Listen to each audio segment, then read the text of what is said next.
SSLC ಪರೀಕ್ಷೆಯಲ್ಲಿ ಅದರಲ್ಲೂ ಕೂಡ ಹಿಂದಿ ಭಾಷೆಯನ್ನ ತೃತೀಯ ಭಾಷೆ ಇದೆಯಲ್ಲ ಅದನ್ನ ಈಗ ಗ್ರೇಡ್ ವಿಚಾರಕ್ಕೆ ಸೀಮಿತ ಮಾಡಿರ್ತಕ್ಕಂಥ ವಿಚಾರ. ರಾಜ್ಯದಂತ ಪರ ವಿರೋಧ ಚರ್ಚೆಗಳಾಗ್ತಿದೆ, ತ್ರಿಭಾಷಾ ಸೂತ್ರ, ದ್ವಿಭಾಷಾ ಸೂತ್ರ, ಈ ರೀತಿಯಾದಂತಹ ಚರ್ಚೆಗಳಾಗ್ತಿದೆ. ಒಂದು ಕಡೆ ದ್ವಿಭಾಷಾ ಸೂತ್ರ ಸಾಕು ಅಂತ ಒಂದು ಮಟ್ಟಿಗೆ ಹೇಳೋದಾದ್ರೆ, ತ್ರಿಭಾಷಾ ಸೂತ್ರದಲ್ಲೂ ಕೂಡ ಕಲಿಕೆ ಹೆಚ್ಚಾಗ್ತದೆ ಅಂತ ಹೇಳಿ ಒಂದು ವರ್ಗ ಅದರದೇ ಆದಂತಹ ವಿಭಿನ್ನ ರೀತಿಯಲ್ಲಿ ಒಂದು ರೀತಿಯಾದಂತಹ ಹೇಳಿಕೆಗಳನ್ನು ಕೊಡ್ತಾ ಇದೆ. ಇದ್ರ ಬಗ್ಗೆ ಮಾತನಾಡ್ತಾ ಹೋಗೋಣ. ನಮ್ಮೊಂದಿಗೆ ಶಿಕ್ಷಣ ತಜ್ಞರಾಗಿರ್ತಕ್ಕಂಥ ನಿರಂಜನ್ ಆರಾಧ್ಯ ಸರ್ ನಮ್ಮ ಜೊತೆ ಇದ್ದಾರೆ. ಸರ್ ನಮಸ್ತೆ. ನಮಸ್ಕಾರ ಸರ್, ಇದು ಪ್ರಪ್ರಥಮವಾಗಿ ಗ್ರೇಡ್ಗೆ ಸೀಮಿತ ಆಗಿರ್ತಕ್ಕಂಥದ್ದು ತೃತೀಯ ಭಾಷೆ. ಒಬ್ಬರು ಶಿಕ್ಷಣ ತಜ್ಞರಾಗಿ ಇದನ್ನ ಯಾವ ರೀತಿಯಾಗಿ ನೋಡ್ತಾ ಇದ್ದೀರಾ ಅಂತ ಹೇಳಿ ಮೊದಲನೇ ಪ್ರಶ್ನೆ. ಅಲ್ಲ, ಬಹಳ ವರ್ಷಗಳಿಂದಲೂ ಕೂಡ ಒಂದ್ ರೀತಿನಲ್ಲಿ ವಿಶೇಷವಾಗಿ ಶಾಲಾ ಹಂತದಲ್ಲಿ ದ್ವಿಭಾಷಾ ನೀತಿಯನ್ನ ಜಾರಿಗೆ ತರಬೇಕು ಅಂತಕ್ಕಂತ ಒತ್ತಾಯ ಬಹಳ ದೊಡ್ಡ ಮಟ್ಟದಲ್ಲಿ ಕೇಳಿ ಬರ್ತಿದೆ. ಅದು ಇತ್ತೀಚೆಗೆ 2020 ನಂತರ ಏನು ನಾವು ರಾಷ್ಟ್ರೀಯ ಶಿಕ್ಷಣ ನೀತಿಯನ್ನ ತಂದ್ವಿ, ಆ ರಾಷ್ಟ್ರೀಯ ಶಿಕ್ಷಣಿನಲ್ಲಿ ಮತ್ತೆ ತ್ರಿಭಾಷಾ ನೀತಿಯನ್ನ ಏರ್ತಕ್ಕಂತ ಒಂದು ಕೆಲಸ ಹಿಂದಿ ಹೇರಿಕೆ ಆಗ್ತಾ ಇದೆ ಅಂತನೂ ಕೂಡ ಬಹಳ ದೊಡ್ಡ ಚರ್ಚೆಗಳಾದ್ವು. ಆ ಕಾರಣದಿಂದನೇ ನಿಮಗ್ ಗೊತ್ತು, ಇಡೀ ಭಾರತದಲ್ಲಿ ಆ ನೀತಿಯ ಬಗ್ಗೆ ಬಹಳಷ್ಟು ವಿರೋಧ ಬಂತು. ಕೆಲವೊಂದು ರಾಜ್ಯಗಳು ಆ ನೀತಿಯನ್ನ ಸಾರಾಸಗಟಾಗಿ ತಿರಸ್ಕರಿಸಿದ್ವು. ಕೇರಳ ಇರ್ಬೋದು, ತಮಿಳುನಾಡು, ಕರ್ನಾಟಕ, ವೆಸ್ಟ್ ಬೆಂಗಾಲ್.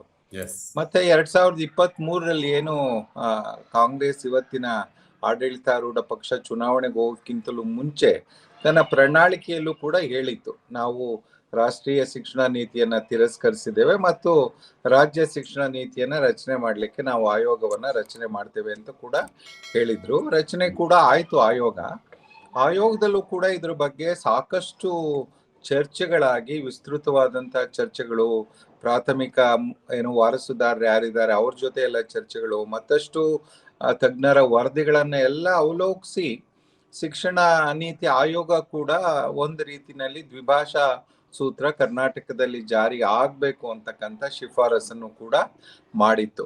ಸೊ ಈ ಹಿನ್ನೆಲೆಯಲ್ಲಿ ಏನು ಮೊನ್ನೆ ಸಾರ್ವಜನಿಕ ಶಿಕ್ಷಣ ಇಲಾಖೆ, ಕರ್ನಾಟಕ ಸರ್ಕಾರ ಅವರು ಒಂದು ಘೋಷಣೆಯನ್ನ ಮಾಡಿದ್ದಾರೆ. ಏನು ಘೋಷಣೆ ಅಂತ ಹೇಳಿದ್ರೆ, ಈ ಬಾರಿ SSLC ಪರೀಕ್ಷೆ ಏನ್ ನಡೀತಾ ಇದೆ, ಇವತ್ತು ಅಥವಾ ನಾಳೆ ಮುಗಿಯುತ್ತೆ, ಆ ಪರೀಕ್ಷೆಯಲ್ಲಿ ನಾವು ಒಟ್ಟು 625 ಅಂಕಗಳು ಏನಿದಾವೆ, ಆ 625 ಅಂಕಗಳ ಪೈಕಿ 100 ಅಂಕ ಹಿಂದಿ ಏನಿದೆ ಅದನ್ನ ನಾವು ಕೈ ಬಿಡ್ತೇವೆ. ಅಂದ್ರೆ ಹಿಂದಿ ಪರೀಕ್ಷೆಗೆ ನಾವು ಗ್ರೇಡ್ ಅನ್ನ ಮಾತ್ರ ಕೊಡ್ತೇವೆ. 525 ಅಂಕವನ್ನ ಆಧಾರವಾಗಿ ಇಟ್ಕೊಂಡು ನಾವು ಘೋಷಣೆಯನ್ನ ಮಾಡ್ತೇವೆ ಫಲಿತಾಂಶವನ್ನ ಅಂತ ಹೇಳಿದ್ದಾರೆ. ಒಂದ್ ರೀತಿನಲ್ಲಿ ಇದು ದ್ವಿಭಾಷಾ ನೀತಿಯನ್ನ ಜಾರಿ ಮಾಡ್ಲಿಕ್ಕೆ ಹೊರಟಂತ ಒಂದು ಹೆಜ್ಜೆ ಅಂತ ನಾವು ಹೇಳ್ಬೋದೇ ಹೊರತು ಇನ್ನ ದ್ವಿಭಾಷಾ ನೀತಿ ಸಂಪೂರ್ಣವಾಗಿ ಜಾರಿ ಆಗಿಲ್ಲ. ಸೊ ಒಂದ್ ರೀತಿನಲ್ಲಿ ಇವತ್ತು ಕನ್ನಡಿಗರ ಆಶಯವನ್ನ ಮತ್ತು ಹಿಂದಿ ಏರಿಕೆ ಕ್ರಮವನ್ನ ಇವೆಲ್ಲವನ್ನ ನೋಡಿದ್ರೆ, ದ್ವಿಭಾಷಾ ನೀತಿಯನ್ನ ಜಾರಿ ಮಾಡ್ತಕ್ಕಂಥದ್ದು ಮಕ್ಕಳ ಕಲಿಕೆಯ ದೃಷ್ಟಿಯಿಂದ ಮತ್ತು ಮಕ್ಕಳು ಹೆಚ್ಚಿನ ಜ್ಞಾನದ ವಿಸ್ತಾರದ ನೆಲೆಯ ದೃಷ್ಟಿಯಿಂದ ಅದು ಸ್ವಾಗತಾರ್ಹವಾದಂತ ತೀರ್ಮಾನ. ಆದ್ರೆ ಅದೇ ಸಂದರ್ಭದಲ್ಲಿ ಈ ತೀರ್ಮಾನವನ್ನ ಶಿಕ್ಷಣ ನೀತಿ ಆಯೋಗ ತನ್ನ ವರದಿಯನ್ನ ಆಗಸ್ಟ್ 8, 2025 ಕೊಟ್ಟಿತ್ತು. ಆಗ್ಲೇ ಬಹುಶಃ ಇದನ್ನ ಸರ್ಕಾರ ಪರಿಶೀಲಿಸಿ ಅದನ್ನ ಘೋಷಣೆ ಮಾಡಿದ್ರೆ ಬಹುಶಃ ಇಷ್ಟೆಲ್ಲ ಆತಂಕಕ್ಕೆ ಕಾರಣ ಆಗ್ತಾ ಇಲ್ಲ. ಎಲ್ಲೋ ಒಂದ್ ಕಡೆ ಕೊನೆ ಗಳಿಗೆಯ ತೀರ್ಮಾನ, ಒಂದ್ ರೀತಿಯ ಆತರದ ತೀರ್ಮಾನ ಆಯ್ತಾ ಅಂತಕ್ಕಂಥದ್ದು ನನ್ನ ಒಂದು ಅಭಿಪ್ರಾಯ. ಹಾಗಿದ್ದಾಗ್ಯೂ ನಾನು ಈ ಸರ್ಕಾರದ ತೀರ್ಮಾನ ಏನಿದೆ ದ್ವಿಭಾಷಾ ನೀತಿಯ ಕಡೆ ಹೋಗ್ತಕ್ಕಂಥದ್ದು, ಅದನ್ನ ನಾನು ಸ್ವಾಗತಿಸ್ತೇನೆ. ಈಗ ಕಲಿಕಾ ಹಂತ ಒಂದು ಹಂತ ಇರುತ್ತೆ ಸರ್. ಯಾಕೆಂತ ಹೇಳಿದ್ರೆ ಒಂದಿಷ್ಟು ವಯಸ್ಸಿನ ಮೀರುವವರೆಗೂ ಕೂಡ, ಅಂದ್ರೆ 15 ವರ್ಷ, 14 ವರ್ಷ, 10th ಹೋಗುವವರೆಗೂ ಕೂಡ ಕಲಿಕಾ ಶಕ್ತಿ ಬಹಳಷ್ಟು ಇರುತ್ತೆ ಅಂತ ನಾನು ಕೂಡ ಕೇಳಿದ್ದೇನೆ. ಅಂದ್ರೆ ಇಲ್ಲಿ ಒಂದು ಕಡೆ ಚರ್ಚೆ ಆಗ್ತಿರ್ತಕ್ಕಂಥದ್ದು, ದ್ವಿಭಾಷಾ ನೀತಿ ಇದ್ರೆ 1-2 ಭಾಷೆಗೆ ಸೀಮಿತವಾದ್ರೆ ಕಲಿಕಾ ಹಂತ ಜಾಸ್ತಿ ಆಗುತ್ತೆ, ಇತರ ಭಾಷೆಗಳಿಗೆ ಒಂದಿಷ್ಟು ಹೆಚ್ಚು ಒತ್ತುಗಳನ್ನ ಕೊಡ್ಬೋದು ಅಂತ ಹೇಳಿ. ತ್ರಿಭಾಷಾ ಸೂತ್ರದಲ್ಲಿ ಒಂದು ವೇಳೆ ಹಿಂದಿನ ಬರೀ ಗ್ರೇಡ್ಗೆ ಮಾತ್ರ ಸೀಮಿತವಾಗಿಸ್ಬೇಕು, ಅದ ಸಂಪೂರ್ಣವಾಗಿ ತೆಗೆದು ಹಾಕ್ಬೇಕಂತ. ಯಾಕೆಂತ ಹೇಳಿದ್ರೆ ಕಲಿಕೆ ವಿಚಾರದಲ್ಲಿ ಯಾವುದು ಕೂಡ ಹಿಂದುಳಿಬಾರ್ದು ಅಂತ ಹೇಳಿ ಇಲ್ಲಿ ಹೇರಿಕೆ ಯಾವುದು ಮಾಡ್ತಿಲ್ಲ ಅನ್ನೋದು ಒಂದು ಕಡೆ ಆದ್ರೆ, ಒಂದು ಕಡೆ ಬರೀ ಗ್ರೇಡ್ಗೆ ಸೀಮಿತ ಆದ್ರೆ ಏನ್ ಪ್ರಯೋಜನ ಆಗುತ್ತೆ, ಮಕ್ಕಳಿಗೆ ಏನ್ ಪ್ರಯೋಜನ ಆಗುತ್ತೆ, ಕಲಿಯದೆ ಬಿಟ್ಬಿಡ್ಬೋದಲ್ಲ ಅನ್ನೋ ಒಂದು ಪ್ರಶ್ನೆ ಹುಟ್ಟಾಕ್ತಾ ಇದ್ದಾರೆ. ಅಲ್ಲ, ಇಲ್ಲಿ 1-2-3 ಅಂಶಗಳನ್ನ ನೋಡ್ಬೇಕಾಗತ್ತೆ. ಯಾಕೆಂತ ಹೇಳಿದ್ರೆ ಅನೇಕ ಸಂದರ್ಭಗಳಲ್ಲಿ ನಾವು ಏನು ಈಗ ನಮ್ಮ ಮಾತೃಭಾಷೆ ಕನ್ನಡ ಅಥವಾ ರಾಜ್ಯ ಭಾಷೆ ಅಥವಾ ಇಂಗ್ಲಿಷು, ಅನೇಕ ಸಂದರ್ಭಗಳಲ್ಲಿ ಆ ಭಾಷೆನ ಕಲಿತಾರೆ ಮಕ್ಕಳು. ಆದ್ರೆ ಆ ಭಾಷೆಗಳ ಹೊರತಾಗಿಯೂ ಕೂಡ ಮಕ್ಕಳಿಗೆ ತಮ್ಮದೇ ಆದಂತ ಒಂದು ತಾಯ್ನುಡಿ ಭಾಷೆ ಇರುತ್ತೆ. ಉದಾಹರಣೆಗೆ ತುಳು ಇರ್ಬೋದು, ಅಥವಾ ಕೊಡವ ಇರ್ಬೋದು, ಅಥವಾ ತಮಿಳ್ ಇರ್ಬೋದು. ಕರ್ನಾಟಕದಲ್ಲಿ ಅವರು ಹಲವಾರು ವರ್ಷಗಳಿಂದ ವಾಸವಾಗಿದ್ದಾರೆ. ಅವರ ಮಾತೃಭಾಷೆ, ತಾಯ್ನುಡಿ, ಮನೆ ಭಾಷೆ ಖಂಡಿತ ಬೇರೆ ಭಾಷೆ ಇರುತ್ತೆ. ಸೊ ಅಂತ ಸಂದರ್ಭಗಳಲ್ಲಿ ಮಕ್ಕಳಿಗೆ ಆ ಭಾಷೆಯನ್ನ ಕಲಿತಕ್ಕಂತ ಅವಕಾಶವನ್ನ ಕಿತ್ಕೋಬಾರ್ದು ಅನ್ನೋ ದೃಷ್ಟಿಯಿಂದ ತೃತೀಯ ಭಾಷೆಯನ್ನ ಒಂದು ಆಪ್ಷನಲ್ ಅವಕಾಶವನ್ನಾಗಿ ಆ ಮಕ್ಕಳು ತಾಯ್ನುಡಿಯನ್ನ ಕಲ್ತ್ಕೊಳ್ಳೋದಾದ್ರೆ ಕಲ್ತ್ಕೊಳ್ಳಿ, ಅದಕ್ಕೆ ಯಾಕೆ ನಾವು ಅಡ್ಡಿಪಡಿಸ್ಬೇಕು? ಮತ್ತದು ಕಲ್ತ್ಕೊಳ್ಳಿಕ್ಕೆ ಬೇಕಾದಂತ ಅವಕಾಶಗಳನ್ನ ಸರ್ಕಾರ ಕಲ್ಸುತ್ತೆ, ಶಿಕ್ಷಕರು ಇರ್ಬೋದು, ಸಂಪನ್ಮೂಲ. ಆದ್ರೆ ಒಂದು ಫಲಿತಾಂಶದ ವಿಷಯ ಬಂದಾಗ, ಒಂದು ಘೋಷಣೆಯ ವಿಷಯ ಬಂದಾಗ ಅಂತಹ ತೃತೀಯ ಭಾಷೆಗಳು ಲೆಕ್ಕಕ್ಕೆ ಬರಲ್ಲ. ಆದ್ರೆ ಆ ಲೆಕ್ಕಕ್ಕಿಲ್ಲ ಅಂತ ಆ ಭಾಷೆನ ಏನ್ ಬಹಳ ಕಳಪೆ ಮಟ್ಟದಲ್ಲಿ ಕಲ್ಸಲ್ಲ ಮಕ್ಕಳು. ಅವರ ತಾಯ್ನುಡಿಯನ್ನ ಯಾಕಂದ್ರೆ ಭಾರತದ ಸಂವಿಧಾನದಲ್ಲಿ ಏನ್ ಹೇಳುತ್ತೆ ಅಂದ್ರೆ 350B, ವಿಶೇಷವಾಗಿ 350, 350A ಮತ್ತು 350B ಆ ರೀತಿಯ ಬೇರೆ ರಾಜ್ಯದಲ್ಲಿ ಇರ್ತಕ್ಕಂಥ ಭಾಷಾ ಅಲ್ಪಸಂಖ್ಯಾತ ಮಕ್ಕಳೇನಿದ್ದಾರೆ, ಯಾವ ಭಾಷೆಗಳು ಬಹಳ ಕಡಿಮೆ ಜನರನ್ನ ಹೊಂದಿರುತ್ತೆ, ಅಂತ ಮಕ್ಕಳಿಗೂ ಕೂಡ ತಮ್ಮ ಭಾಷೆಯನ್ನ ಕಲಿಯೋದಕ್ಕೆ ಒಂದು ಅವಕಾಶವನ್ನ ರಾಜ್ಯ ಸರ್ಕಾರಗಳು ಕೊಡಬೇಕು. ಅದು ತೆಲುಗು ಇರ್ಬೋದು, ತಮಿಳ್ ಇರ್ಬೋದು, ತೆಲುಗು ಯಾವುದೇ ಭಾಷೆ ಇರ್ಬೋದು. ಯಾಕಂದ್ರೆ ಈಗ ನಮ್ಮ ಭಾಷಿಕರು ಕೂಡ, ಕನ್ನಡದ ಭಾಷಿಕರು ಬೇರೆ ಬೇರೆ ರಾಜ್ಯಗಳಲ್ಲಿ ಇದ್ದಾರೆ. ಬೇರೆ ಬೇರೆ ರಾಜ್ಯಗಳು ಆ ರೀತಿಯ ಅವಕಾಶಗಳನ್ನ ಕನ್ನಡಿಗರಿಗೆ ಕೊಟ್ಟಿರುವಾಗ ನಮ್ಮ ರಾಜ್ಯ ಅದನ್ನ ನಿರಾಕರಣೆ ಮಾಡಬಾರ್ದು. ಹಾಗಾಗಿ ಥರ್ಡ್ ಲ್ಯಾಂಗ್ವೇಜ್ ಕಲಿತಕ್ಕಂಥದ್ದು ಒಂದು ಐಚ್ಛಿಕ, ಒಂದು ಆಪ್ಷನಲ್ ವಿಷಯ ಇರುತ್ತೆ. ಯಾವ ಮಕ್ಕಳು ಕಲಿಬೇಕು, ಅಥವಾ ಮಕ್ಕಳು ಇಲ್ಲ ನನ್ಗೆ 2 ಭಾಷೆ ಸಾಕು, ನಾನು ನನ್ನ ಮಾತೃಭಾಷೆಯ ಜೊತೆಗೆ ಆಂಗ್ಲ ಭಾಷೆಯನ್ನ ಕಲಿತೇನೆ ಅಂತ ತೀರ್ಮಾನ ಮಾಡಿದ್ರೆ ಅದು ಸಂತೋಷದ ವಿಷಯನೇ. ಇದು ಕರ್ನಾಟಕ ಒಪ್ತಾ ಇಲ್ವಾ ಅಥವಾ ಅದನ್ನ ಜಾರಿಗೆ ತರಲಿಕ್ಕೆ ಸಾಧ್ಯವಾಗ್ತಿಲ್ವಾ ಅಂತ? ಯಾಕಂತ ಹೇಳಿದ್ರೆ ತ್ರಿಭಾಷಾ ಸೂತ್ರ ನೀವ್ ಹೇಳೋದ್ ಕಡೆ ಒಂದು ಕಡೆ ಒತ್ತಡ ಅಂದ್ರೆ ಹೇರಿಕೆ ಇರಬಾರ್ದು ಅನ್ನೋದು ಒಂದು ವಾದ ನಾವು ಒಪ್ಪೋಣ. ಯಾಕೆಂತ ಹೇಳಿದ್ರೆ ಯಾವುದೇ ರೀತಿಯಾದಂತ ಹೇರಿಕೆ ವಿಚಾರ ಆಗಲ್ಲ. ಈಗ ವಿದ್ಯಾರ್ಥಿಗಳಿಗೆ ತಾವು ಇದನ್ನ ಕಲಿಲೇಬೇಕು, ಇದನ್ನ ಹೇರಿಕೆ ಆಗ್ಲೇಬೇಕು ಅಂತ ಹೇಳಿದ್ರೆ ತಕ್ಷಣ ಕಲಿಕೆ ಸಾಧ್ಯ ಇಲ್ಲ. ಯಾಕೆಂತ ಹೇಳಿದ್ರೆ ನಾವು ಕೂಡ ಆ ಮಜಲನ್ನ ದಾಟಿ ಬಂದವ್ರೆ. ನಾವು ಎಷ್ಟರ ಮಟ್ಟಿಗೆ ಅದನ್ನ ಕಲ್ತಿದ್ವಿ, ನಮ್ಗೆ ಹೇಳಿಕೊಟ್ಟವರ ಸಾಮರ್ಥ್ಯ ಎಷ್ಟಿತ್ತು ಅಂತ ನಮ್ಗೆ ಗೊತ್ತಿತ್ತು. ಹಾಗಾಗಿ ಗ್ರಾಮೀಣ ಭಾಗದಲ್ಲಿ ಇದರ ಎಫೆಕ್ಟ್ ಬಹಳಷ್ಟು ಇತ್ತು ಹಿಂದಿ ಭಾಷೆ ಕಲಿಕೆ ವಿಚಾರಕ್ಕೆ ಸಂಬಂಧಪಟ್ಟಂತೆ. ಅದು ತಾವು ಹೇಳಿದಂಗೆ, ನಾವು ಮುಂಚಿತವಾಗಿ ಮಾತಾಡಿದಂಗೆ SLC ಕೂಡ ಅತ್ಯಧಿಕ ಮಾರ್ಕ್ಸ್ ತೆಗಿಲಿಕ್ಕೆ ಸಾಧ್ಯನೇ ಆಗ್ಲಿಲ್ಲ ಅಂತ. ಅಂದ್ರೆ ಇದರ ಹಿಂದೆ ನುರಿತವಾದಂತಹ ಶಿಕ್ಷಕರು ಕೂಡ ಬೇಕಾಗುತ್ತೆ. ಹಿಂದಿಯನ್ನ ಕಲಿಕೆ ಮಾಡ್ಬೇಕು. ಖಾಲಿ ಬುಕ್ಸ್ ಓದಿ ಅದನ್ನ ಹೇಳ್ಕೊಡೋದು ಒಂದು ಭಾಗ ಆದ್ರೆ, ಅದನ್ನ ಜ್ಞಾನವಾಗಿ ಪರಿವರ್ತನೆ ಮಾಡಿ ಹೇಳ್ಕೊಡೋದು ಕೂಡ ಒಂದು ಭಾಗ ಆಗುತ್ತೆ. ಅದರಲ್ಲಿ ಎಲ್ಲೋ ಒಂದು ಕಡೆ ತ್ರಿಭಾಷಾ ಸೂತ್ರವನ್ನ ತೆಗೆದುಕೊಳ್ಳುವಲ್ಲಿ ಇಲ್ಲಿ ವಿಫಲವಾಯ್ತಾ ಅಂತ, ಆ ರೀತಿ ಅನ್ನೋದ್ರೆ ಏನಾದ್ರು ಆಯ್ತಾ?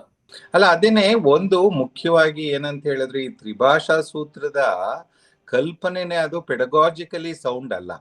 ಅದನ್ನ ನಾವು ಶೈಕ್ಷಣಿಕ ದೃಷ್ಟಿಯಿಂದ ಮಾಡಿದ್ದಲ್ಲ. ಅದನ್ನ ಹೆಚ್ಚು ರಾಷ್ಟ್ರೀಯ ಐಕ್ಯತೆ, ಸಮಗ್ರತೆ. ಯಾಕಂದ್ರೆ ಭಾರತಕ್ಕೆ ಸ್ವಾತಂತ್ರ್ಯ ಬಂದಾಗ ನಿಮ್ಗೆ ಗೊತ್ತು, ಅನೇಕ ನಾವು ಎಲ್ಲ ಬೇರೆ ಬೇರೆ ಪ್ರಾಂತ್ಯಗಳನ್ನ, ಬೇರೆ ಬೇರೆ ರಾಜ್ಯಗಳು ಸಮಾಂತರ ರಾಜ್ಯಗಳಿದ್ರು ಅವನ್ನೆಲ್ಲ ಒಗ್ಗೂಡಿಸ್ತಕ್ಕಂಥ ಪ್ರಯತ್ನವನ್ನ ಮಾಡ್ತಿದ್ವಿ.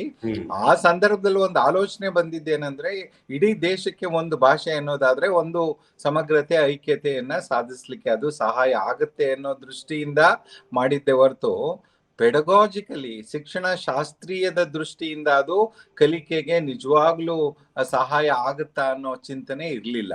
ಈಗ ಒಂದು ಮುಖ್ಯವಾಗಿ ಭಾಷೆ ಅಂತಕ್ಕಂಥದ್ದು ಹೇಗೆ ಅಂದ್ರೆ, ಅದು ಸಂವಹನದ ಒಂದು ಬಹಳ ಮುಖ್ಯವಾದಂತ ಸಾಧನ. ನೀವು ಆ ಭಾಷೆಯನ್ನ ಸಮರ್ಥವಾಗಿ ಕಲಿತ್ರೆ ಮಾತ್ರ ಬೇರೆ ವಿಷಯಗಳನ್ನ ಚೆನ್ನಾಗಿ ಕಲೀಲಿಕ್ಕೆ ಸಾಧ್ಯ ಆಗುತ್ತೆ. ಅದು ಗಣಿತ ಇರ್ಬೋದು, ವಿಜ್ಞಾನ, ಸಮಾಜ ವಿಜ್ಞಾನ. ಭಾಷೆ ಕಲಿಯೋದೇ ನಿಮಗೆ ಹೊರೆ ಆಗ್ಬಿಟ್ರೆ, 3-4 ಭಾಷೆಗಳನ್ನ ಕಲಿಯೋದೇ ಹೊರೆ ಆಗ್ಬಿಟ್ರೆ, ಬೇರೆ ವಿಷಯಗಳಲ್ಲಿ ನೀವು ಹೇಗೆ ನಿಮ್ಮ ಜ್ಞಾನದ ನೆಲೆಯನ್ನ ವಿಸ್ತರಿಸ್ಕೊಳ್ಲಿಕ್ಕೆ ಸಾಧ್ಯ? ಹಾಗಾಗಿ ಒಂದು ವಾದ ಏನಂದ್ರೆ, 2 ಭಾಷೆಗಳನ್ನ ಪ್ರಭುತ್ವದ ಮಟ್ಟಕ್ಕೆ ಕಲಿತ್ರೆ ಆ ಮೂಲಕ ಅವರು ಬೇರೆ ವಿಷಯಗಳಲ್ಲಿ ಒಂದು ಉತ್ತಮವಾದಂತ ಸಾಧನೆಯನ್ನ ಮಾಡ್ಲಿಕ್ಕೆ ಸಾಧ್ಯ ಆಗುತ್ತೆ. ಮತ್ತು ಅಕಸ್ಮಾತ್ ಬೇರೆ ಭಾಷೆ ಬೇಕು, 3ನೇ ಭಾಷೆ ಅಂದ್ರೆ ಮಗು ತಾನು ವಿದ್ಯಾಭ್ಯಾಸ ಮುಗಿಸಿ ಎಲ್ಲೋ ಕೆಲ್ಸಕ್ಕೆ ಹೋದ್ಮೇಲೆ 3ನೇ ಭಾಷೆ ಕಲಿಯೋದೇನ್ ದೊಡ್ಡ ಏನೋ ಕಷ್ಟ ಆಗಲ್ಲ.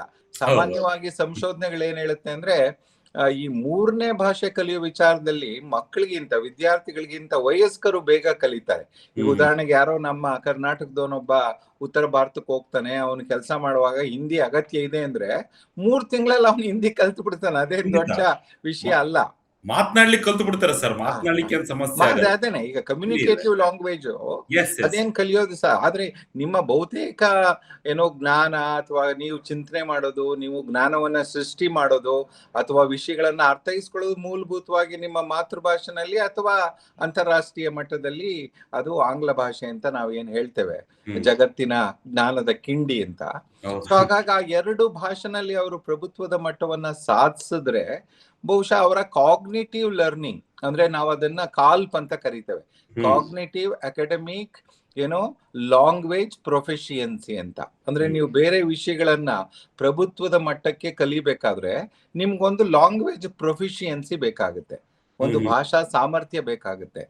ಆ ಭಾಷಾ ಸಾಮರ್ಥ್ಯ ಏನಾಗ್ಬಿಡುತ್ತೆ, ನೀವು 3-4 ಭಾಷೆ ಕಲ್ಸಕ್ ಹೋದ್ರೆ ಯಾವ ಭಾಷೆಯಲ್ಲೂ ಸಾಮರ್ಥ್ಯ ಇರಲ್ಲ. ಈ ಕಡೆ ಕನ್ನಡದಲ್ಲೂ ಇಲ್ಲ, ಇಂಗ್ಲಿಷಲ್ಲೂ ಇಲ್ಲ, ಹಿಂದಿನಲ್ಲೂ ಇಲ್ಲ. ಆಗ ಮಗುವಿಗೆ ಆ ಕಾಗ್ನೇಟಿವ್ ಅಂದ್ರೆ ಒಂದು ಅವನ ಏನು ಅರಿವಿನ ಜ್ಞಾನದ ವಿಸ್ತರಣೆಗೆನೆ ದೊಡ್ಡ ಸಮಸ್ಯೆ ಆಗುತ್ತೆ. ಹಾಗಾಗಿ ದ್ವಿಭಾಷಾ ಸೂತ್ರ ಕಲಿಕೆಯ ದೃಷ್ಟಿಯಿಂದ, ಜ್ಞಾನದ ವಿಸ್ತರಣೆಯ ದೃಷ್ಟಿಯಿಂದ ಒಳ್ಳೇದು ಅಂತ ಎಲ್ಲ ತಜ್ಞರ ಅಭಿಪ್ರಾಯ. ಎಸ್ ಇದು ವಿದ್ಯಾರ್ಥಿಗಳು ಕೂಡ ಒಂದು ಲಾಭ ನಷ್ಟದ ಯೋಚನೆಗಳು ಕೂಡ ಬರ್ತದೆ. ಯಾಕೆಂತ ಹೇಳಿದ್ರೆ ನಾನು ದ್ವಿಭಾಷಾ ಸೂತ್ರವನ್ನು ಅನುಸರಿಸ್ಕೊಂಡು ಹೋಗ್ತಾ ನನಗೆ ಎಷ್ಟು ಲಾಭ ಆಗುತ್ತೆ, ನನಗೆ ಸಿಗ್ತಕ್ಕಂಥ ನಷ್ಟ ಏನು, ಇವುಗಳು ಕೂಡ ಬಹಳಷ್ಟು ಎದುರಾಗ್ತವೆ. ಯಾಕೆಂದ್ರೆ ನೀವು ಹೇಳಿದ್ರೆ ಉತ್ತರ ಭಾರತ ಕಡೆ ಹೋಗ್ಬೇಕಾದ ಸಂದರ್ಭದಲ್ಲಿ ನೀವು ಯಾವ್ದಾದ್ರು ಒಂದು ಈಗ ಬೇರೆ ದೆಹಲಿಗೆ ಹೋಗ್ಬೇಕು ಅಥವಾ ಮುಂಬೈಗೆ ಹೋಗ್ಬೇಕು, ಪುಣೆಗೆ ಹೋಗ್ಬೇಕು ಅಂತ ಹೇಳಿದ್ರೆ ಅಲ್ಲಿ ಹಿಂದಿ ಭಾಷೆನೇ ಮಾತಾಡ್ಬೇಕಂತ ಅನಿವಾರ್ಯತೆ ಎದುರಾಗುತ್ತೆ. ಆದ್ರೆ ಇಲ್ಲಿ ಆ ಒಂದು ಭಾಷೆಯನ್ನು ಕಲಿಲಿಕ್ಕೆ ಇಲ್ಲಿ ಏನು ಸಮಸ್ಯೆ ಆಗಲ್ಲ. ಅಂದ್ರೆ ತಾವು ಓದ್ಬೇಡಿ ಈ ಭಾಷೆನ ಅಂತ ಇಲ್ಲಿ ಹೇಳ್ತಿಲ್ಲ.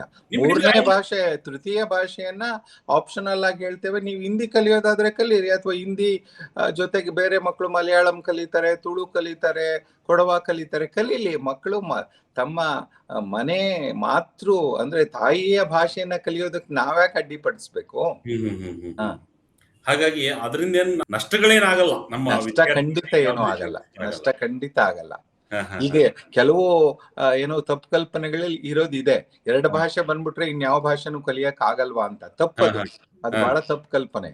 2 ಭಾಷೆಗಳನ್ನ ನೀವು ಏನೋ ಶೈಕ್ಷಣಿಕ ವಿಷಯದ ಭಾಗವಾಗಿ ಕಲಿತೀರಿ, ಪ್ರಭುತ್ವದ ಮಟ್ಟಕ್ಕೆ ಕಲಿತೀರಿ. ಆ ಭಾಷೆಗಳಲ್ಲಿ ಬೇರೆ ಏನೋ ವಿಷಯಗಳನ್ನು ಕೂಡ ನೀವು ಕಲಿತೀರಿ. ಅದೇ ಸಂದರ್ಭದಲ್ಲಿ ನಿಮ್ಮ ಮಾತೃಭಾಷೆನ ನೀವು ಕಲಿಬೇಕು ಅನ್ನೋ ಒಂದು ಆಶಯ ಹೊಂದಿದ್ರೆ ಆ ಭಾಷೆಯನ್ನ ತೃತೀಯ ಭಾಷೆಯನ್ನಾಗಿ ಕಲಿತೀರಿ. ಆದ್ರೆ ಅದು ಪರೀಕ್ಷೆಗಾಗ್ಲಿ ಅಥವಾ ಅಂಕ ಗಳಿಕೆಗಾಗ್ಲಿ ಅಥವಾ ಅಂಕದ ಏನೋ ಒಂದು ಫಲಿತಾಂಶವನ್ನ ಘೋಷಣೆ ಮಾಡುವಾಗ ಅಂಕವನ್ನ ಪರಿಗಣಿಸೋದಾಗ್ಲಿ ಇರಲ್ಲ ಅಷ್ಟೇ. ಅದೊಂದು ಬಹಳ ಮೇನ್. ಯಾಕಂದ್ರೆ ನಾನು ಹಿಂದಿಲಿ ಇಷ್ಟೇ ತೆಗಿಬೇಕು ಇಲ್ಲ, ಅದು ಫೇಲ್ ಆಗುತ್ತೆ ಟೆನ್ಷನ್ ಇಲ್ಲ, ಪಾಸ್ ಆಗುತ್ತೆ ಟೆನ್ಷನ್ ಇಲ್ಲ, ಚೆನ್ನಾಗಿ ಕಲ್ತ್ಕೋತೀರಾ ಅದಕ್ಕೂ ಪ್ರಾಬ್ಲಮ್. ಹೇಗೆಂದ್ರೆ ಎ ಕೊಡ್ತಾರೆ, A+ ಕೊಡ್ತಾರೆ, B ಕೊಡ್ತಾರೆ, C ಕೊಡ್ತಾರೆ, ಆದ್ರೆ ನಾಟ್ ಫೇಲ್ಡ್. ಆ ಭಾಷೆಯಲ್ಲಿ ಯಾವ್ದೇ ರೀತಿ ಸರ್. ಆಮೇಲೆ ಇನ್ನೊಂದ್ ಏನಂದ್ರೆ, ಈಗ ನೋಡಿ, ನಾನು ನಿಮ್ದೇನೋ ಗೊತ್ತಿಲ್ಲ, ನಾನು ಹಿಂದಿ ಬಹಳ ಕಷ್ಟಪಟ್ಟು ಕಲ್ತೋ 10ನೇ ಕ್ಲಾಸ್ ಆದ್ಮೇಲೆ ಅದು ಮುಗ್ದೋಯ್ತು, ಕಲ್ತಿದ್ದೆಲ್ಲ ಮರ್ತೋಯ್ತು. ಅಂದ್ರೆ ಒಂದು ಮರೆಯೋದಕ್ಕೊಂದು ಭಾಷೆ ಕಲಿಬೇಕಾದ ಅವಶ್ಯಕತೆ ಇದೆಯಾ? ಇಲ್ಲ ನುರಿತ ತಜ್ಞರಿದ್ರು ಸ್ವಲ್ಪ ಏನೋ ಮಟ್ಟಿಗೆ ಬರ್ತಾ ಇತ್ತು ಗೊತ್ತಿಲ್ಲ, ಬಟ್ ಒಂದು ಅಳವಡಿಕೆ ಆ ಟೈಮಲ್ಲಿ ಇರ್ಲಿಲ್ಲ. ಅದು ಯಾಕೆಂದ್ರೆ ಬರೀ ಪುಸ್ತಕದಲ್ಲಿರ್ತಕ್ಕಂಥ ಪಾಠ ಪ್ರವಚನ ಬಿಟ್ರೆ ಅದನ್ನ ಗ್ರಾಮರಿಕವಾಗಿ ಅದನ್ನ ವ್ಯಾಕರಣ ಸಹಿತವಾಗಿ ಹೇಳ್ಕೊಟ್ಟಿದ್ರೆ ಖಂಡಿತ ನಮಗೂ ಬಹಳ ಸ್ಪಷ್ಟತೆ ಬರ್ತಿತ್ತು, ನಿಮಗೂ ಬಹಳ ಸ್ಪಷ್ಟತೆ ಬರ್ತಿತ್ತು. ಅವಾಗ ಹಿಂದಿ ಟೀಚರ್ಸೇ ಇರ್ತಿರ್ಲಿಲ್ವಲ್ಲ, ಶಿಕ್ಷಕರು ಬಹಳ ಮುಖ್ಯ. ಅದು ಸರ್ಕಾರದ ಈ ಒಂದು ನೀತಿ ಇನ್ನಷ್ಟು ಇಂಪ್ಲಿಮೆಂಟ್ ಆಗ್ಬೇಕು ಅನ್ನೋ ನಿಟ್ಟಿನಲ್ಲಿ ಶಿಕ್ಷಣ ತಜ್ಞರಾಗಿ ಯಾವ ರೀತಿಯಾಗಿ ಸಲಹೆಗಳನ್ನ ಕೊಡ್ಬೋದು ಅಂತ? ಸರ್, ಇದು ಪ್ರಾರಂಭಿಕ ಅಷ್ಟೇ. ಅವರಿಗೊಂದು ಅನೌನ್ಸ್ ಮಾಡಿದ್ದಾರೆ. ಅಂದ್ರೆ ಈಗಿನ ಸಂದರ್ಭದಲ್ಲಿ ಏನು SLC ಪರೀಕ್ಷೆಗೆ ಸಂಬಂಧಪಟ್ಟಂತೆ ಹಿಂದಿಯನ್ನ ನಾವು ಏನ್ ಮಾಡ್ತೇವೆ ಅಂತ ಅಷ್ಟೇ ಅನೌನ್ಸ್ ಮಾಡಿದ್ದಾರೆ. ಆದ್ರೆ ದ್ವಿಭಾಷಾ ನೀತಿಯನ್ನ ಜಾರಿ ಮಾಡ್ತಕ್ಕಂಥದ್ದು ಇದಕ್ಕಿಂತನೂ ಹೆಚ್ಚಿಂದು. ಅದಕ್ಕೆ ಬಹಳ ಸ್ಪಷ್ಟವಾದಂತ ಮಾರ್ಗಸೂಚಿಗಳನ್ನ ಹೊರಡಿಸ್ಬೇಕಾಗತ್ತೆ. ಈಗಾಗಲೇ ಶಿಕ್ಷಣ ನೀತಿ ಆಯೋಗದಲ್ಲಿ ಅದ್ರ ಬಗ್ಗೆ ಬಹಳ ಸಮಗ್ರವಾದಂತ ಶಿಫಾರಸುಗಳನ್ನ ಕೊಟ್ಟಿದೆ. ಆ ಶಿಫಾರಸುಗಳು ಏನು ಅನ್ನೋದನ್ನ ಸಮಗ್ರವಾಗಿ ನೋಡ್ಬೇಕಾಗಿದೆ. ಇದೆಲ್ಲವನ್ನ ಪರಿಗಣಿಸಿ ಒಂದು ವಿಸ್ತೃತವಾದಂತ ಒಂದು ನೀತಿಯನ್ನ ಜಾರಿ ಮಾಡ್ಬೇಕಾಗತ್ತೆ ಸರ್ಕಾರ. ಯಾಕಂದ್ರೆ ಕರ್ನಾಟಕದಲ್ಲಿ ಬೇರೆ ಬೇರೆ ಮಾಧ್ಯಮಗಳಿದಾವೆ. ಈಗ ಉದಾಹರಣೆಗೆ ನೀವು ಸ್ಟೇಟ್ ಸಿಲೆಬಸ್ ಅನ್ನ ತೆಗೆದುಕೊಂಡ್ರೆ ಕೇವಲ ಆಂಗ್ಲ ಮಾಧ್ಯಮ, ಕನ್ನಡ ಮಾಧ್ಯಮ ಇದೆ. ಕನ್ನಡ ಮಾಧ್ಯಮದಲ್ಲಿ ನ್ಯಾಚುರಲ್ ಆಗಿ ಸ್ವಾಭಾವಿಕವಾಗಿ ಮಕ್ಕಳು ಕನ್ನಡವನ್ನ ಪ್ರಥಮ ಭಾಷೆಯಾಗಿ ತಗೊಂಡಿರ್ತಾರೆ, ಇಂಗ್ಲಿಷ್ ಅನ್ನ ದ್ವಿತೀಯ ಭಾಷೆಯಾಗಿ ತಗೊಂಡಿರ್ತಾರೆ. ಅಥವಾ ಆಂಗ್ಲ ಮಾಧ್ಯಮ ಬಂದ್ರೆ ಅಲ್ಲಿ ಕನ್ನಡ ಪ್ರಥಮ ಇರ್ಬೋದು, ಅಥವಾ ಆಂಗ್ಲ ಪ್ರಥಮ ಇದ್ರೆ ಕನ್ನಡವನ್ನ ದ್ವಿತೀಯ ಭಾಷೆಯಾಗಿ ತೆಗೆದುಕೊಂಡಿರ್ತಾರೆ. ಅದೇ ತರ ಬೇರೆ ಬೇರೆ ಶಾಲೆಗಳು ಬೇರೆ ಬೇರೆ ಬೋರ್ಡ್ಗಳಿದಾವೆ. ICSE ಇದೆ, CBSE ಇದೆ, ಮತ್ತೆ IGCSE ಇದೆ, ಆಮೇಲೆ IB ಶಾಲೆಗಳಿದೆ. ಅಲ್ಲೆಲ್ಲ ನಾವೇನ್ ಮಾಡಿದ್ದೇವೆ, 2015ರಲ್ಲಿ ಒಂದು ಬಲಿಷ್ಠವಾದಂತ ಕಾನೂನನ್ನ ಎರಡೂ ಸದನಗಳಲ್ಲಿ ಎಲ್ಲಾ ಪಕ್ಷಗಳು ಪಕ್ಷಾತೀತವಾಗಿ ಒಪ್ಪಿ ಜಾರಿ ಮಾಡಿದ್ದಾರೆ. ಅದು ಕನ್ನಡ ಕಲಿಕಾ ಅಧಿನಿಯಮ 2015. ಆ ಅಧಿನಿಯಮದ ಪ್ರಕಾರ ಕರ್ನಾಟಕದಲ್ಲಿರೋ ಎಲ್ಲಾ ಶಾಲೆಗಳಲ್ಲಿ ಕನ್ನಡವನ್ನ ಪ್ರಥಮ ಅಥವಾ ದ್ವಿತೀಯ ಭಾಷೆಯಾಗಿ ಕಲಿಲೇಬೇಕು ಎಲ್ರು. ಅದು ಜಾರಿ ಆಗ್ಲೇಬೇಕು. ಇಲ್ಲಿವರೆಗೆ ಶಿಕ್ಷಣ ಇಲಾಖೆ ಅದನ್ನ ಜಾರಿ ಮಾಡ್ಲಿಕ್ಕೆ ಎಷ್ಟು ನಿಜವಾದಂತ ಶಕ್ತಿಯನ್ನ ಹಾಕ್ಬೇಕಾಗಿತ್ತೋ ಹಾಕಿಲ್ಲ. ಅದು ಕಡ್ಡಾಯವಾಗಿ ಜಾರಿ ಆಗ್ಬೇಕು. ಅದು ಜಾರಿ ಆದಾಗ ಮಾತ್ರ ಕನ್ನಡವನ್ನ ಮಾಧ್ಯಮವಾಗಿ ಓದೋದು ಒಂದ್ ಕಡೆ ಆದ್ರೆ, ಕನಿಷ್ಠ ಕರ್ನಾಟಕದಲ್ಲಿ ಕನ್ನಡವನ್ನ ಒಂದು ಭಾಷೆಯನ್ನಾಗಿ ಎಲ್ಲಾ ಮಕ್ಕಳು ಓದ್ತಕ್ಕಂತ ಒಂದು ಅವಕಾಶವನ್ನ ಆ ಕಾಯ್ದೆ ಕಲ್ಪಿಸ್ಕೊಡುತ್ತೆ. ಹಾಗಾಗಿ ಆ ಕಾಯ್ದೆಯನ್ನ ಜಾರಿ ಹೇಗ್ ತರ್ತೇವೆ? ಅಥವಾ ಬೇರೆ ಮಾಧ್ಯಮದ ಮಕ್ಕಳಿಗೆ, ಉದಾಹರಣೆಗೆ ತಮಿಳ್ ಮಾಧ್ಯಮ ಇದೆ ನಮ್ಮಲ್ಲಿ. ತಮಿಳ್ ಮಾಧ್ಯಮದ ಮಕ್ಕಳು ನಾನು ಮೊದಲೇ ತಮಿಳನ್ನೇ ನಾನು ಪ್ರಥಮ ಭಾಷೆಯನ್ನಾಗಿ ತಗೊಳ್ತೇನೆ, ಕನ್ನಡವನ್ನ ದ್ವಿತೀಯವಾಗಿ ತೆಗೆದುಕೊಳ್ತೇನೆ ಅಂದ್ರೆ ಅವಾಗ ಅಂತ ಮಕ್ಕಳು ಇಂಗ್ಲಿಷ್ ಅನ್ನ ತೃತೀಯ ಭಾಷೆಯನ್ನ ಕಲಿತಾರ ಅನ್ನೋ ಪ್ರಶ್ನೆ ಬರುತ್ತೆ.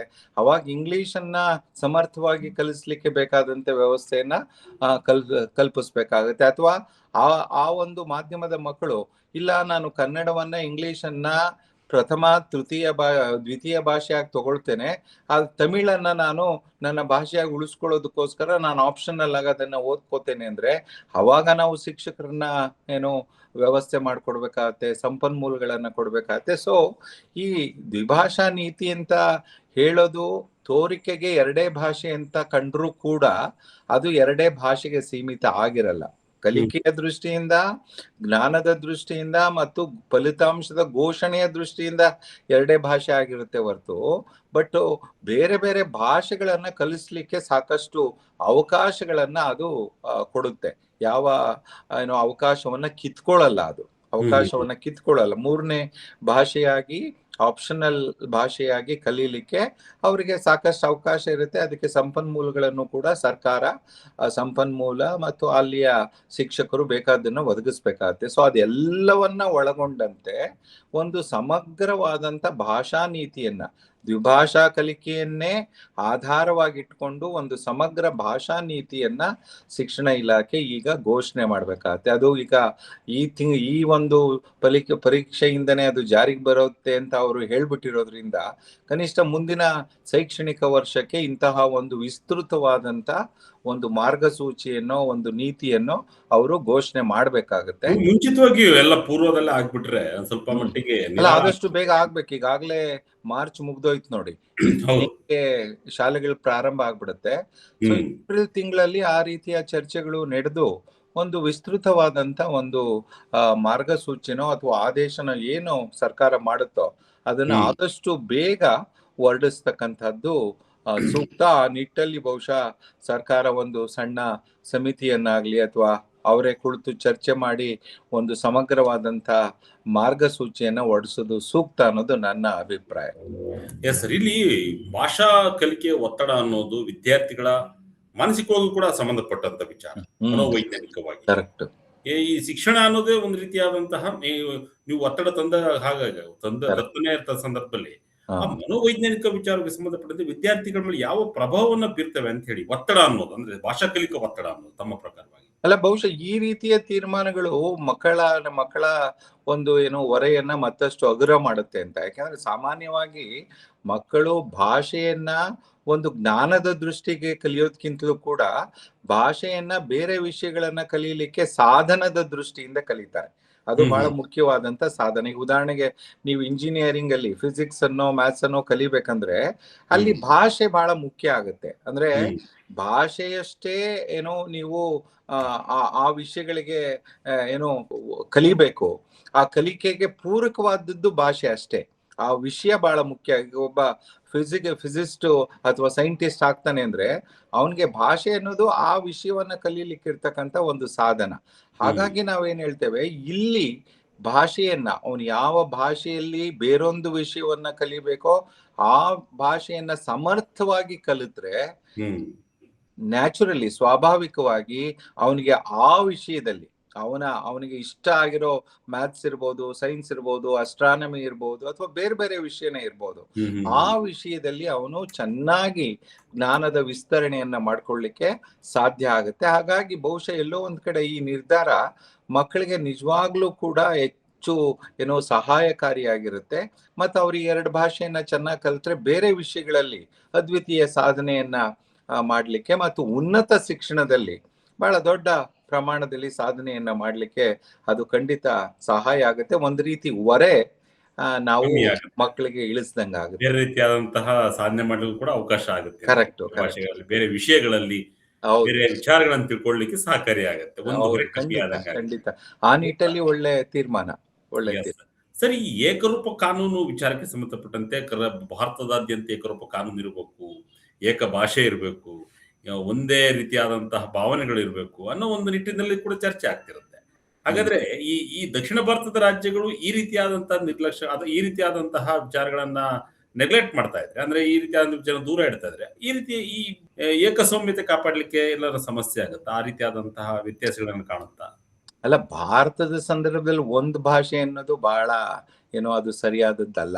ಯಾಕೆ ಅಂತ ಹೇಳಿದ್ರೆ ಭಾರತ ದೇಶನೇ ಬಹಳ ವೈವಿಧ್ಯಮಯವಾದಂತ ದೇಶ, ಬಹುಭಾಷಾ ದೇಶ. ನಮ್ಮಲ್ಲಿ ನಮ್ಮ ಪ್ರಕಾರ 19,000 ಚಿಲ್ಲರೆ ಭಾಷೆಗಳು ನಮ್ಮ ದೇಶದಲ್ಲಿತ್ತು. ಅದರಲ್ಲೇ ನಾವು 22 ಭಾಷೆಗಳನ್ನ ಭಾರತದ ಸಂವಿಧಾನದ 8ನೇ ಶೆಡ್ಯೂಲ್ ಅಲ್ಲಿ ರಾಷ್ಟ್ರೀಯ ಭಾಷೆಗಳನ್ನಾಗಿ ನಾವು ಘೋಷಿಸಿದ್ದೇವೆ. ಈಗ ಹತ್ತತ್ರ 120 ಭಾಷೆಗಳು ಮತ್ತೆ ಆ ಶೆಡ್ಯೂಲ್ ಅಲ್ಲಿ ಸೇರ್ಬೇಕು ಅಂತ ಕಾಯ್ತಾ ಇದ್ದಾವೆ. ಅರ್ಜಿಯನ್ನ ಹಾಕೊಂಡು 22 ಭಾಷೆಗಳ ಜೊತೆ ಇನ್ನ 120 ಭಾಷೆಗಳು. ಹಾಗಾಗಿ ಭಾರತದಲ್ಲಿ ಒಂದು ದೇಶ ಒಂದು ಭಾಷೆ ಇದು ಬಹಳ ಕಷ್ಟ ಸಾಧ್ಯ. ಯಾಕಂದ್ರೆ ನಮ್ದು ಬಹಳ ವೈವಿಧ್ಯಮಯವಾದಂತ ಬಹುಭಾಷಾ ದೇಶ. ಇಲ್ಲಿ ಪ್ರಶ್ನೆ ಏನಾಗ್ಬೇಕು ಅಂದ್ರೆ, ಸಮುದಾಯಗಳಿಗೆ ನಾವು ಅವರವರ ಭಾಷೆಗಳನ್ನ ಉಳಿಸಿ ಬೆಳೆಸ್ಲಿಕ್ಕೆ ಯಾವ ರೀತಿಯ ಒಂದು ವಾತಾವರಣವನ್ನ ಕಟ್ಕೊಡ್ತೇವೆ ಅನ್ನೋದೇ ಮುಖ್ಯ ಆಗುತ್ತೆ. ಅವರವರ ಭಾಷೆಗಳನ್ನ ಉಳಿಸ್ಕೊಳ್ಳಿಕ್ಕೆ. ಮತ್ತು ಈಗ ನೋಡಿ, ಕರ್ನಾಟಕ ರಾಜ್ಯದಲ್ಲೂ ಕೂಡ ಕನ್ನಡ ನಮ್ಮ ರಾಜ್ಯ ಭಾಷೆ, ಅಧಿಕೃತ ಭಾಷೆ ಸರಿ. ಆದ್ರೆ ಅದೇ ರೀತಿನಲ್ಲಿ ಕೊಡವ ಇದೆ, ತುಳು ಇದೆ, ಕೊರಕ ಇದೆ, ಈ ಅನೇಕ ಭಾಷೆಗಳು ಪ್ರಾದೇಶಿಕ ಸ್ಥಳೀಯ ಭಾಷೆಗಳಿದೆ. ಅಂದ್ರೆ ಅದನ್ನ ಗೌರವಿಸ್ಬೇಕಲ್ಲ. ಈಗ ಈ ಶಿಕ್ಷಣದ ಒಂದು ಬಹಳ ವಿಶೇಷತೆ ಏನಂದ್ರೆ ಸೃಜನಾತ್ಮಕತೆ. ಅಂದ್ರೆ ಒಂದು ಹೊಸ ಬಗೆಯ ಚಿಂತನೆ ಬರೋದೇ ನಿನ್ನ ಭಾಷೆನಲ್ಲಿ. ನಿನ್ನ ಭಾಷೆನಲ್ಲಿ ಆ ಸೃಜನಾತ್ಮಕತೆ ಬಂದು ಚಿಂತನೆ ಬಂದ ಮೇಲೆ ಬೇರೆ ಭಾಷೆಗಳಿಗೆ ಅದು ತರ್ಜುಮೆ ಆಗುತ್ತೆ ಹೊರತು ನಾನ್ ಯಾವತ್ತು ಇಂಗ್ಲಿಷ್ ಅಲ್ಲಿ ಆಲೋಚನೆ ಮಾಡಲ್ಲ. ನಾನು ಆಲೋಚನೆ ಮಾಡೋದು ನನ್ನ ಭಾಷೆ ಕನ್ನಡದಲ್ಲಿ. ನನ್ನ ಆಲೋಚನೆಯನ್ನ ಇಂಗ್ಲಿಷ್ಗೆ ನಾನು ತರ್ಜುಮೆ ಮಾಡ್ತೇನೆ. ಸೊ ಆ ಸೃಜನಶೀಲತೆ ಇರೋದೇ ಆ ಒಂದು ಕ್ರಿಯೇಟಿವ್ ಅಂತ ನಾವೇನ್ ಕರಿತೀವಿ, ಅದು ಇರೋದೇ ನನ್ನ ಭಾಷೆನಲ್ಲಿ. ಸೊ ಆ ಭಾಷೆನ ನೀವು ಬೆಳೆಸೋದಕ್ಕೆ, ಆ ಭಾಷೆನಲ್ಲಿ ಕಲಿಯೋದಕ್ಕೆ ಅವಕಾಶ ಕಲ್ಪಿಸದೇ ಇದ್ರೆ ಅದು ಶಿಕ್ಷಣ ಅನ್ಸ್ಕೊಳ್ಳೋದೇ ಇಲ್ಲ. ಆಕ್ಚುಲ್ ಆಗಿ ನಮ್ಗೆ ಅಂತಾರಾಷ್ಟ್ರೀಯ ಮಟ್ಟದಲ್ಲಿ ಒಂದು ಬಾರ್ಸಿಲೋನಾ ಡಿಕ್ಲರೇಷನ್ ಅಂತಿದೆ 1996ರಲ್ಲಿ. UN ಅಂದ್ರೆ ವಿಶ್ವಸಂಸ್ಥೆ ಅದಕ್ಕೆ ಒಂದು ರೀತಿಯ ಬೆಂಬಲವನ್ನ ಘೋಷಣೆ ಮಾಡಿದೆ. ಅದು ಹೇಳೋ ಪ್ರಕಾರ ಎಲ್ಲಾ ದೇಶಗಳಲ್ಲಿ ಆಯಾ ಸಮುದಾಯಗಳು ಭಾಷೆಯನ್ನು ಇಟ್ಕೊಂಡಿದಾರೋ ಆ ಭಾಷೆಯಲ್ಲಿ ಬರೀ ಪ್ರಾಥಮಿಕ ಶಿಕ್ಷಣ ಅಲ್ಲ, ಉನ್ನತ ಶಿಕ್ಷಣದವರೆಗೂ ಕೂಡ ಅಲ್ಲಿ ಅವ್ರಿಗೆ ಶಿಕ್ಷಣ ಸಿಗ್ಬೇಕು. ಅದ್ರ ಜೊತೆಗೆ ಆಡಳಿತ ಮತ್ತು ಬೇರೆ ಎಲ್ಲಾ ರೀತಿಯ ಅವಕಾಶಗಳು ಅವ್ರಿಗೆ ಸಿಗ್ಬೇಕು ಅಂತ ನಾವು ಹೇಳ್ತೇವೆ. ಯಾಕಂದ್ರೆ ಭಾಷೆನೇ ಬದುಕು. ಭಾಷೆ ಬಿಟ್ರೆ ಬದುಕನ್ನು ಹೇಗ್ ಕಟ್ಕೋತೀರಿ ನೀವು? ಮನುಷ್ಯ ಬದುಕನ್ನ ಕಟ್ಕೊಳ್ಳಿಕ್ಕೆ ಭಾಷೆ ಬಹಳ ಮುಖ್ಯ. ಸೊ ಆ ಭಾಷೆನೇ ನಾವು ಕಸದ್ ಬಿಡ್ತೇವೆ, ಅವ್ರಿಗೆ ಗೊತ್ತಿಲ್ಲದ ಭಾಷೆನಲ್ಲಿ ಮಾತಾಡ್ತೇವೆ ಅಂದ್ರೆ, ಈಗ ನನ್ನನ್ನು ಕುಂತ್ಕೊಂಡು ನೀವು ಯಾವ್ದೋ ಫ್ರೆಂಚ್ ಅಲ್ಲೋ ಏನೋ ಮಾತಾಡ್ಬಿಟ್ರೆ ಹೌದು ನನಗೆ ಒಂಥರ ಬದುಕೇನೆ ಒಂದ್ ರೀತಿ ಏನಪ್ಪ ಇದು ಅಂತ ಅನ್ಸ್ಬಿಡುತ್ತೆ, ಅಯೋಮಯ ಆಗ್ಬಿಡುತ್ತೆ, ಏನೇನಪ್ಪ ಅಯೋಮಯ ಇಲ್ಲಿ ಆಗುತ್ತೆ. ನಡೀತಿದೆಯಪ್ಪ ಸೊ ನನ್ನ ಹಾಗಾಗಿ ಭಾರತದಂತ ನನ್ನದಲ್ಲ ಅನ್ನೋದು ಬಂದ್ಬಿಡುತ್ತೆ ಇಮಿಡಿಯೇಟ್ ಆಗಿ. ಹೌದು, ಭಾರತದಂತ ದೇಶದಲ್ಲಿ ಎಲ್ಲಾ ಭಾಷೆಗಳನ್ನ ಉಳಿಸಿ ಬೆಳೆಸೋದು ಹೇಗೆ ಅನ್ನೋದು ಬಹಳ ಮುಖ್ಯವಾದಂತ ಒಂದು ವಿಚಾರ ಆಗುತ್ತೆ. ಎಸ್, ಕೊನೆಯದಾಗಿ ಸರ್, ವಿದ್ಯಾರ್ಥಿಗಳಿಗೆ ತಮ್ಮ ಮೂಲಕ ಶಿಕ್ಷಣ ತಜ್ಞರಾಗಿ ವಿದ್ಯಾರ್ಥಿಗಳಿಗೆ ಒಂದು ಆತ್ಮಸ್ಥೈರ್ಯ ಕೊಡಬೇಕಾಗುತ್ತೆ. ಈ ಒಂದು ವಿಚಾರ ತಕ್ಷಣವಾಗಿ ನಿರ್ಧಾರಗಳು ಹೊರಬಿದ್ದಂತ ಸಂದರ್ಭದಲ್ಲಿ ಅವರಿಗೆ ವಿದ್ಯಾರ್ಥಿಗಳಾಗ್ಲಿ ಅಥವಾ ಪಾಲಕರಾಗ್ಲಿ ಆತಂಕ ಪಟ್ಕೋಬೇಕಾದಂತ ವಿಚಾರ ಇಲ್ಲ. ಯಾಕೆಂತ ಹೇಳಿದ್ರೆ ಇಲ್ಲಿ ಏನಾಗ್ತಾ ಇತ್ತು, ಪರೀಕ್ಷೆ ಏನೋ SLC ಪರೀಕ್ಷೆನಲ್ಲಿ 625 ಅಂಕಗಳನ್ನ ಅವರು ಪರಿಗಣಿಸಿ ಫಲಿತಾಂಶವನ್ನ ಡಿಕ್ಲೇರ್ ಮಾಡ್ತಾ ಇದ್ರು. ಈಗ ಅವರ ಘೋಷಣೆಯ ಪ್ರಕಾರ 525 ಅಂಕಕ್ಕೆ ಫಲಿತಾಂಶವನ್ನ ಘೋಷಣೆ ಮಾಡ್ತಾರೆ. ಹಿಂದಿಯನ್ನ ಅವರು ಏನು ಸಂಪೂರ್ಣವಾಗಿ ಕಿತ್ ಹಾಕಿಲ್ಲ. ಹಿಂದಿಯಲ್ಲಿ ನೀನು ಯಾವ ಪ್ರಭುತ್ವದ ಮಟ್ಟಕ್ಕೆ ಕಲ್ತಿದ್ಯೋ ಅದನ್ನ ಅಸೆಸ್ ಮಾಡಿ ಮೌಲ್ಯಾಂಕನ ಮಾಡಿ ಅದನ್ನ ಗ್ರೇಡ್ ಆಗಿ ಕೊಡ್ತಾರೆ. A ಗ್ರೇಡ್ ಇರ್ಬೋದು, BCD ಗ್ರೇಡ್, ಅವರು ಎಷ್ಟು ಪ್ರಭುತ್ವದ ಮಟ್ಟಕ್ಕೆ ಕಲ್ತಿದಾರೋ ಅದು ನಾಳೆ ಅಕಸ್ಮಾತ್ ನೀನು ಎಲ್ಲೋ ಒಂದ್ ಕಡೆ ಹಿಂದಿ ನಾನು ಕಲ್ತಿದ್ದೆ ಅನ್ನೋದನ್ನ ಯಾರೋ ಉದ್ಯೋಗಕ್ಕೂ ಏನೋ ಪರಿಗಣಿಸ್ಬೇಕು ಅಂದಾಗ ಖಂಡಿತ ಅದು ಸಹಾಯ ಆಗುತ್ತೆ. ಹಾಗಾಗಿ ಆತಂಕ ಪಡಬೇಕಾದ ಅವಶ್ಯಕತೆ ಏನೂ ಇಲ್ಲ. ಮತ್ತೆ 525ಕ್ಕೆ ಅವರು ಅಂಕವನ್ನ ಏನೋ ಘೋಷಣೆಯನ್ನ ಮಾಡೋದ್ರಿಂದ ಖಂಡಿತ ಫಲಿತಾಂಶದ ಒಟ್ಟು ಶೇಕಡಾವಾರು ಖಂಡಿತ ಸುಧಾರಿಸುತ್ತೆ.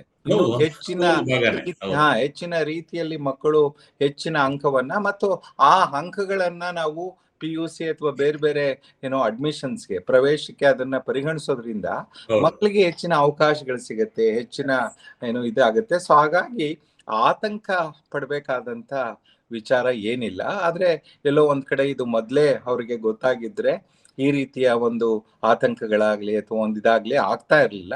ಆದ್ರೆ ಸರ್ಕಾರ ಅನೌನ್ಸ್ ಮಾಡಿದೆ. ಈಗ ಸರ್ಕಾರ ಅನೌನ್ಸ್ ಮಾಡಿರೋದ್ರಿಂದ ಹೆಚ್ಚಿನ ಆತಂಕ ಇಲ್ಲದೆ ಯಾವುದೇ ರೀತಿಯ ಒಂದು ಏನೋ ಧೈರ್ಯಗೆಡದೆ ಅದನ್ನ ಮುಂದುವರಿಸಿದ್ರೆ ಖಂಡಿತ ಸರ್ಕಾರ ಫಲಿತಾಂಶವನ್ನ ಘೋಷಣೆ ಮಾಡುವಾಗ 525ಕ್ಕೆ ಘೋಷಣೆ ಮಾಡುತ್ತೆ. ಅದು ನನ್ನ ಒಂದು ಅನಿಸಿಕೆ ಪ್ರಕಾರ ಖಂಡಿತ ಅದು ಮಕ್ಕಳಿಗೆ ಬಹಳ ದೊಡ್ಡ ರೀತಿನಲ್ಲಿ, ಯಾಕಂದ್ರೆ ಈಗಾಗಲೇ CBSE ಬೋರ್ಡ್ಸ್ ಆಗ್ಲಿ ಬೇರೆ ಬೇರೆ ಬೋರ್ಡ್ಗಳಾಗ್ಲಿ ಅವ್ರ 500 ಅಂಕಕ್ಕೆನೆ ಅವ್ರ ಫಲಿತಾಂಶ ಘೋಷಣೆ ಮಾಡ್ತಾ ಇದ್ದಿದ್ದು. ಹಾಗಾಗಿ ಅದೇನು ಹೆಚ್ಚಿನ ಏನು ತೊಂದರೆ ಏನೂ ಆಗಲ್ಲ. ಸೊ ವಿಶೇಷವಾಗಿ ಪಾಲಕರು ಮಕ್ಕಳಿಗೆ ಧೈರ್ಯ ತುಂಬತಕ್ಕಂತ ಮತ್ತು ಆತಂಕದಿಂದ ಹೊರಗಡೆ ಬರ್ತಕ್ಕಂತ ಕೆಲಸ ಮಾಡ್ಬೇಕು. ಇದರಿಂದ ಖಂಡಿತ ಅಂತ ಮೂಲಾಗ್ರವಾದಂತ ಬದಲಾವಣೆ ಏನಾಗಲ್ಲ. ಅವ್ರು ಏನು ವಿಷಯಗಳನ್ನ ಕಲ್ತಿದ್ದಾರೆ ಅದು ಖಂಡಿತ ಮೌಲ್ಯಮಾಪನ ಆಗತ್ತೆ, ಅದರ ಅಂಕಗಳು ಪರಿಗಣನೆ ಆಗತ್ತೆ, ಅದರ ಆಧಾರದ ಮೇಲೆ ಫಲಿತಾಂಶ ತೀರ್ಮಾನ ಆಗತ್ತೆ. ಒಂದು ಸಣ್ಣ ಬದಲಾವಣೆ ಏನಂದ್ರೆ ಹಿಂದಿ ಅಕಸ್ಮಾತ್ ನೋಡಿ, ನೀವು ಒಂದ್ ಸಣ್ಣ ಉದಾಹರಣೆ ಹೇಳ್ತೀರಿ. ಹಿಂದಿ ಬಹಳ ಕಬ್ಬಿಣದ ಕಡಲೆ ನಮ್ಗೆ, ಯಾಕಂದ್ರೆ ನಮ್ ಭಾಷೆ ಅಲ್ವಲ್ಲ. ಅದ್ರಲ್ಲಿ ನೀವು ಬಹಳ ಕಡಿಮೆ ಅಂಕ ತಗೊಂಡು ನೀವು ಒಟ್ಟು ಶೇಕಡಾವಾರು ಅಂಕದಲ್ಲಿ ಹೋದಾಗ ನಿಮ್ಮ ಫಲಿತಾಂಶದ ಒಟ್ಟು ಏನೋ ಪರ್ಸೆಂಟೇಜು ಕುಸಿಯೋ ಸಾಧ್ಯತೆ ಇತ್ತು. ಈಗ ಅದನ್ನ ಹೊರಗಡೆ ಇಟ್ಟಿದ್ದೇವೆ. ಸೊ ಹಾಗಾಗಿ ನಿಮ್ಗೆ ಅದ ಹೆಚ್ಚಿನ ಸಹಾಯನೇ ಆಗುತ್ತೆ. ಸೊ ಹಾಗಾಗಿ ಹೆಚ್ಚಿನ ಆತಂಕ ಬೇಡ, ಎಲ್ರಿಗೂ ಒಳ್ಳೇದಾಗಲಿ, ಉತ್ತಮವಾದಂತ ಫಲಿತಾಂಶ ಬರಲಿ SSLCನಲ್ಲಿ.